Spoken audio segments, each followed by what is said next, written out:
At the JSE now, our local international markets, of course, surprised by what happened when the budget was postponed last time. Let's find out what we can expect today. Our business reporter Ntokozo Khumalo outside the JSE in Joburg in Sandton. Ntokozo, good morning to you. All right, take two of the budget. What will people be looking for today?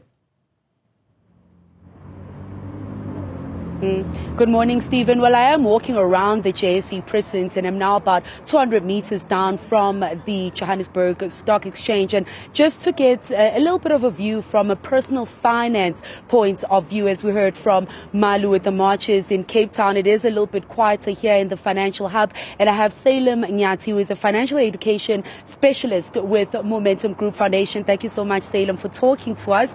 Now, one of the issues that consumers will be looking out for is fads. A lot of balancing acts that National Treasury has to do in the current economic climate.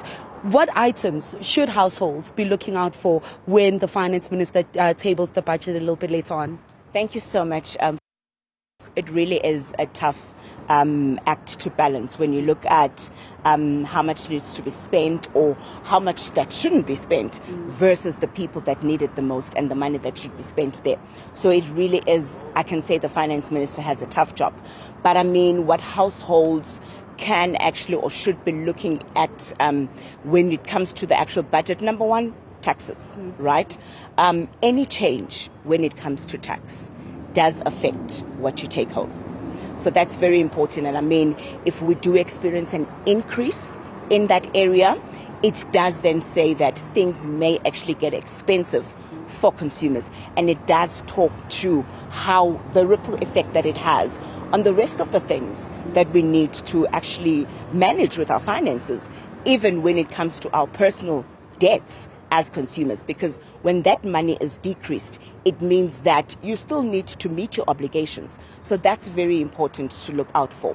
Another thing that consumers and household needs to look out for is fuel and electricity. I mean, rising costs of fuel, electricity prices, those are actually contributing to a large chunk of what the consumers are using when they do their household budgets. And so that's another thing that consumers need to look at.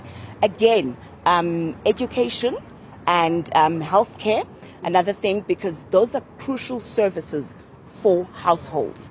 And now, if there's any change in that on how the government spends on schools, on hospitals, that actually affects especially households who rely heavily on public services. Absolutely. And I suppose the lesson from the national budget is that sometimes you need to go back to the drawing board and revise a little bit. Just help us understand the parallels between the national budget and then one's personal budget.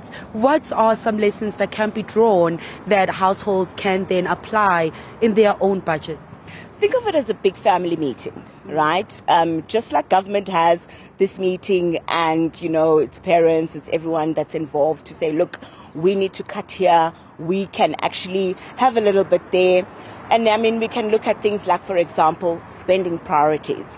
While government looks at priorities like education, like jobs, families need to look at priorities like rent, like food, transport, savings even, and things like managing debt.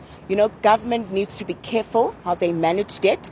Consumers as well need to make sure that they don't actually plunge themselves into spirals of debt, like, for example, borrowing recklessly.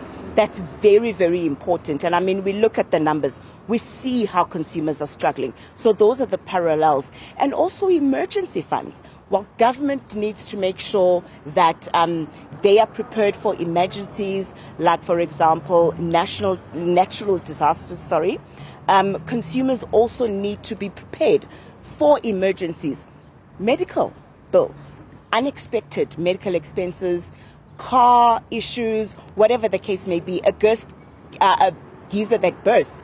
Those things are important. So have those emergency savings for anything that you have not planned for, have not thought for, but it springs up and it needs money. Because I'll tell you why.